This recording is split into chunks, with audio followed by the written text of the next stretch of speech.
Hello friends, कैसे हैं आप सब। आई होप कि आप सब ठीक होंगे। तो आज हम स्टार्ट करने वाले हैं अपने इंडियन पॉलिटी सीरीज़ की, और सीरीज़ के फर्स्ट पार्ट में हम जानेंगे अपने कॉन्स्टिट्यूशन के बारे में कि हमारा जो कॉन्स्टिट्यूशन जिसके अकॉर्डिंग कि हमारा पूरा देश चलता है, आखिर वो बना कैसे, उसके बनने की शुरुआत कैसे हुई। तो सबसे पहले 1934 में एम एन रॉय द्वारा सर्वप्रथम भारतीय संविधान सभा की मांग की गई। फिर 1935 में कांग्रेस ने इस संविधान सभा के लिए एक आधिकारिक मांग की। फिर 1936 में कांग्रेस के लखनऊ अधिवेशन में नेहरू जी ने इसकी दोबारा मांग की। 1940 में इस मांग को ब्रिटिश सरकार ने सैद्धांतिक रूप से मांग लिया और इसे अगस्त प्रस्ताव के नाम से जाना गया। 1942 में स्टैफोर्ड क्रिप्स के नेतृत्व में एक मिशन, जिसे क्रिप्स मिशन के नाम से जाना जाता है, उसे भारत भेजा गया। क्रिप्स मिशन ने संविधान सभा के लिए कुछ सुझाव दिए, जैसे कि भारत की संविधान सभा का निर्माण द्वितीय विश्व युद्ध के खत्म होने के बाद शुरू होगा, और भारतीय संविधान सभा के कुछ सदस्यों का चुनाव प्रांतीय विधानसभा से, और कुछ सदस्यों को भारत रियासत के राजा ही खुद मनोनीत करेंगे या खुद चुनेंगे।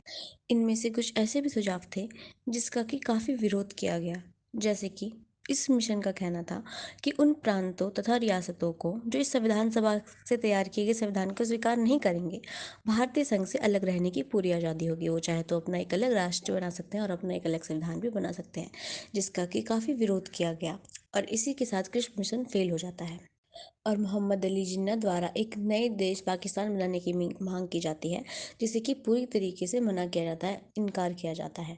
फिर 1946 में आता है कैबिनेट मिशन। यह एक 3 सदस्यीय मिशन था, जिसके मेंबर्स थे A V Alexander, Stafford Cripps, Lord Pethick Lawrence. Lord Pethick Lawrence इस के अध्यक्ष थे।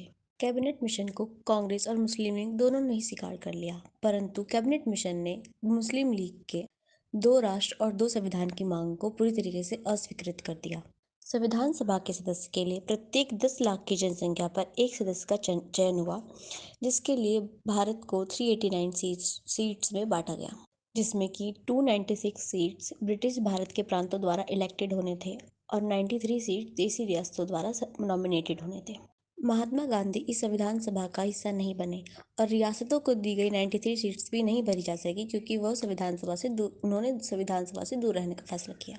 बाकी बची 296 सीट्स को डिवाइड किया गया, जिसमें से कि 292 जो सीट्स थी वो गवर्नर के शासन वाले प्रांत से चुनी गई और 4 सीट्स थी चीफ कमिश्नरी शासन प्रांत से।